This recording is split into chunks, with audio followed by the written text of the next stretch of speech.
ஹாய்ப்பா, எல்லோரும் எப்படி இருக்கிறீங்க? நல்லா இருக்கிறீங்களா? இன்றைக்கி நம்ம ரொம்ப ஒரு பயனுள்ள டிப்பு தான் பார்க்க போகிறோம். வீடியோ ஸ்கிப் பண்ணாதீங்க, பாருங்கள். உங்களுக்கு கண்டிப்பாக ரொம்ப ஒரு பயனுள்ள டிப்பாக இருக்கும். எலி பெருச்சாலியை எப்படி நம்ம வீட்டை விட்டு விரட்டலாம், சாகடிக்காமல் எப்படி விரட்டலாங்கிற வீடியோ தான் பார்க்க போகிறோம். அவங்க இருந்துக்கிட்டு அலையா விருந்தாடியை இருந்துக்கிட்டு ரொம்ப அநியாயம் பண்ணுவாங்க. இது நம்ம எல்லாருக்குமே தெரியும். வாஷிங் மிஷின் வயரை கடிச்சு விட்டுக்குருவாங்க, திடீர்னு ஐஸ் பட்டி பின்னுக்கு போய் உட்காந்துக்குருவாங்க, காரில் உள்ளுக்குள்ளே போய் உட்காந்துக்குருவாங்க. பல பிரச்சனை பண்ணக்கூடியவங்கள எப்படி விரட்டலாம் அப்படின்னு பார்க்க போகிறோம். வெல்கம் டு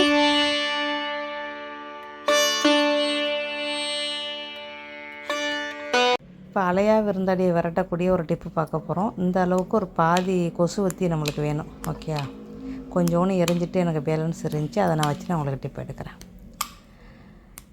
ஏற்கனவே ஒரு டிப்புக்கு இதை யூஸ் பண்ணிவிட்டு வச்சது. நம்ம வீட்டில் கொசுவத்திலாம் வைக்கிறது கிடையாது, சும்மா எதுக்காவது வச்சுக்கிறது. ரொம்ப நிறையா கொசு இருந்தால் வேணுமே அப்படின்னு வச்சுக்கிறது, அவ்வளோதான்.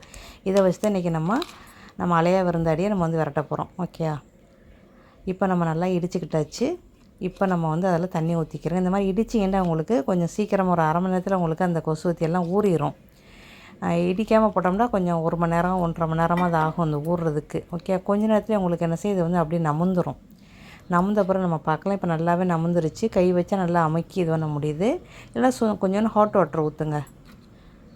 இப்போ நம்ம இதை வந்து தண்ணியை மட்டும் லேசாக நம்ம இருத்துக்கிறோம். தண்ணி ரொம்ப இருக்குது. நம்ம வந்து இந்த தண்ணி இருத்துக்கிறோம். ரொம்ப தண்ணியாக இருக்குல்ல, இதை இருத்துக்கிட்டு அந்த பேலன்ஸ் இருக்குது பாருங்கள், அதோட கொசுவத்தியோடைய இது அது வந்து நம்ம எடுத்து வைக்கிறோம். நீங்கள் கூடுதலாக செய்கிறதா வந்து அந்த தண்ணியோடய போடலாம். அந்த தண்ணியோடு போடுறதுக்கு வந்து நீங்கள் வந்து நச்சா நெய்யுது பாருங்கள். தண்ணியோடு போடுறதுக்கு ஒரு 4 ஸ்பூன் மாவு போடணும். நம்ம வந்து 2 ஸ்பூன் மாவு தான் போடுறோம். அதனால் நம்மளுக்கு இந்த இது போதும், கரெக்டாக இருக்கும் இது.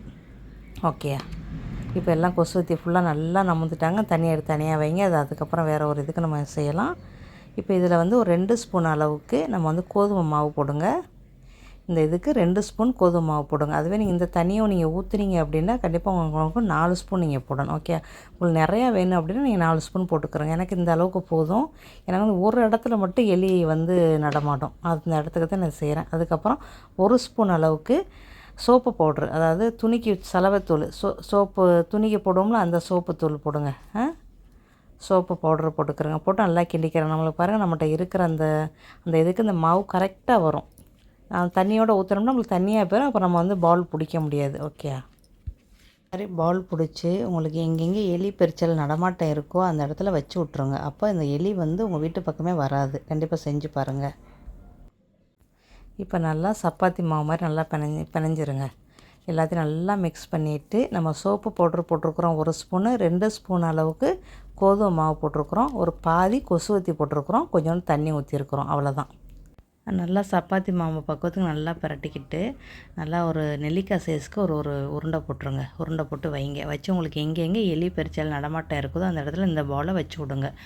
எலி சாப்பிட்டுட்டு என்ன செய்யும், ஓடி போயிடும். சரியா? ஏன்டா இது வந்து வவுறு அப்படியே எரியும் அதுக்கு, அதனால் அது ஓடி போயிடும். உங்கள் வீட்டு பக்கமே வராது. கண்டிப்பாக ட்ரை பண்ணுங்க. ஏன்னா ஒரு எலி இருந்தாலே நம்மளுக்கு அது குஞ்சு பொறிச்சு நிறையா வந்துடும். அதனால் நம்ம எலியை வீட்டுக்குள்ளே அலோட் பண்ணவே கூடாது. இல்லாத அநியாயம் பண்ணுவாங்க. அதாவது அலையா விருந்தாடின்னு சொல்லுவாங்க அவங்கள பேரை சொன்னால் கூட நம்ம வீட்டுக்குள்ளே இருந்தால் அநியாயம் பண்ணும்னு நான் கேள்விப்பட்டிருக்கிறேன். அதனால் நீங்கள் வந்து அதுக்கு மருந்தெல்லாம் செய்கிறீங்க இருந்தால் அதுக்கு தான் மருந்து செய்கிறங்கிறத சொல்லாமல் நீங்கள் செஞ்சு வச்சுருங்க. ராத்திரில் வச்சுக்கிறோங்க. ஓகே, வச்சிங்கன்னா உங்களுக்கு அதை வந்து சாப்பிட்டுட்டு அது வந்து ஓடியே போயிடும். கண்டிப்பாக உங்கள் வீட்டு பக்கம் வராது. கண்டிப்பாக ட்ரை பண்ணி பாருங்கள். எங்கெங்கே எலி நடமாட்டமாக இருக்கோ அங்கெல்லாம் வச்சு விட்ருங்க. காரு கீழே நடமாட்டமாக இருக்கா காரு கீழே வைங்க. இல்லைன்னா உங்களுக்கு எந்த இடத்துல இருக்குது, கடனில் இருக்கா கடனில் வச்சு விடுங்க. எந்த இடத்துல இருக்கோ அந்த இடத்துல இந்த மாதிரி வச்சுட்டீங்கன்னா உங்களுக்கு எலி தொல்லை இருக்கவே இருக்காது. உங்கள் வீட்டில் ஓவராக எலி தொல்லை இருந்துச்சுன்னா இதிலெல்லாம் கண்ட்ரோல் பண்ண முடியாது. ஒரே வழி, செல்ல பிராணிகள் நீங்கள் வளர்க்கணும். பூனையா டாக்கா ஏதாவது உங்களுக்கு விருப்பமானதை நீங்கள் வளர்த்துக்கிறங்க உங்கள் வசதி தக்கன. ஓகே, எலி வந்து வீட்டுக்குள்ளே அலோட்டே பண்ணாதது. அப்புறம் இந்த தண்ணியை வேஸ்ட் பண்ணிடாமல் மூடி வச்சு இன்னும் 2 நாள் மாவு போட்டு இந்த மாதிரி செய்யுங்க. அது இல்லை உங்களுக்கு அது போதும் அப்படின்னு நினச்சிங்கன்னா இதை ஊற்றிடலாம் அப்படின்னு நினச்சிங்கன்னா கீழே ஊற்றிடாமல் சிங்கில் ஊற்றுங்க. உங்களுக்கு கரப்பாம்பூச்சி இதெல்லாம் உங்களுக்கு வராது. ஓகே, இந்த டிப் ரொம்ப பேருக்கு ரொம்ப ஒரு பயனுள்ளதாக இருக்கும். பயனுள்ளதாக இருந்துச்சுன்னா இந்த வீடியோக்கு ஒரு லைக் கொடுங்க. இப்படி இதில் ஊற்றிடுங்க. ஊற்றிட்டு அதில் வந்து கரப்பாம்பூச்சி வர்ற மாதிரி ஓட்டையெல்லாம் இருந்துச்சு அப்படின்னா நீங்கள் வந்து ஒரு பேப்பர் வச்சு மூடி வச்சுருங்க. இதில் சிங்கில் இருந்து உங்களுக்கு கரப்பாம்பூச்சிலாம் வராது. இந்த மாதிரி இருந்துச்சுன்னா ஊற்றி விட்ருங்க. ஓகே, ஒரு சிம்பிளான டிப்பு நான் உங்களுக்கு சொல்லியிருக்கிறேன். எலி தொல்லைகள் இருந்துச்சு அப்படின்னா நீங்கள் வந்து இந்த டிப்பை ஃபாலோ பண்ணுங்கள். ஓகே. எலி வந்து என்னென்ன அநியாயம் பண்ணணும் அலையா விருந்தாடிங்கிறது நம்ம எல்லாருக்குமே தெரியும். வயரை கடிச்சு விட்டு போகிறோம். அதுக்கப்புறம் நம்ம கார்டனில் இருக்கிற அந்த ஜாடிக்குள்ளே எதுவும் வச்சோம்னா அதை அப்படியே நோண்டி கிளறி வேரோட தூக்கி போட்டுரும். கிச்சன் அநியாயம் பண்ணி விட்டு போகிறோம். என்னென்னமோ செய்வாங்க அவங்க. அவங்க செய்கிற வேலை 1 2 கிடையாது. கண்டிப்பாக உங்களை விரட்டக்கூடிய டிப்பு தான்.